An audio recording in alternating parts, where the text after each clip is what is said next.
America और Iran के बीच की दुश्मनी अब एक बहुत ही खतरनाक मोड़ पर आ चुकी है। एक ऐसा सनसनीखेज ऐलान हुआ है जिसने वॉशिंगटन से लेकर मिडिल ईस्ट तक पूरी दुनिया की टेंशन बढ़ा दी है। ईरान की सेना ने सीधे तौर पर अमेरिकी सैनिकों को पकड़ने या जान से मारने वालों के लिए एक बहुत बड़े इनाम की घोषणा कर दी। यह इनाम है पूरे $30,000 यानी 28.5 लाख रुपए से भी ज्यादा का।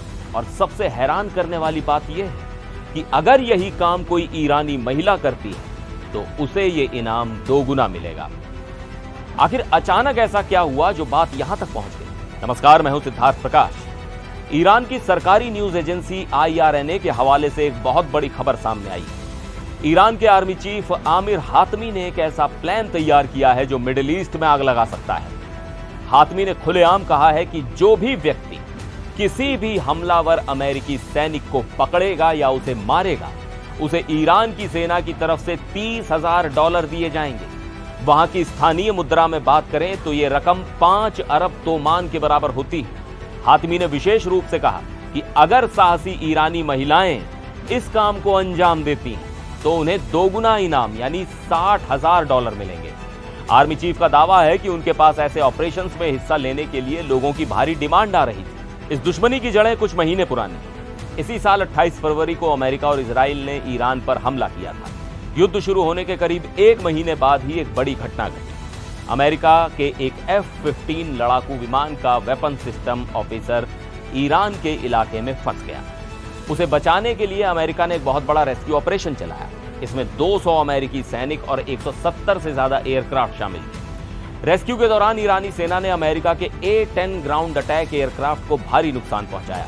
यहां तक कि अमेरिका को अपना एक C-130 ट्रांसपोर्ट प्लेन नष्ट करके छोड़ना पड़ा। हालांकि F-15 के पायलट को कुछ दिन पहले ही एक छोटे ऑपरेशन में बचा लिया गया था। अप्रैल में 40 दिन की लड़ाई के बाद सीज फायर तो हुआ था। जून में शांति वार्ता की कोशिश भी हुई, लेकिन वो बुरी तरह फेल हो गई। इसके बाद से ही ईरान के दक्षिणी हिस्से और होर्मुज जलडमरू मध्य के आसपास रुक रुक कर फायरिंग हो रही है।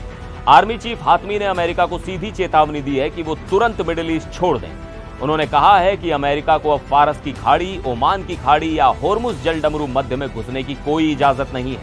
ईरान ने इस रास्ते को खोलने के लिए युद्ध के हर जाने की भी मांग की है। आपको बता दें कि इस युद्ध की शुरुआत से लेकर अब तक 17 अमेरिकी सैन्य कर्मियों की मौत हो चुकी है। हाल ही में जुलाई में भी कुछ मौतें हुई। हालांकि ये सभी मौतें जॉर्डन और इराक जैसे देशों में हुई हैं। ईरान की जमीन पर अभी तक अमेरिकी जमीनी सेना की तैनाती नहीं हुई।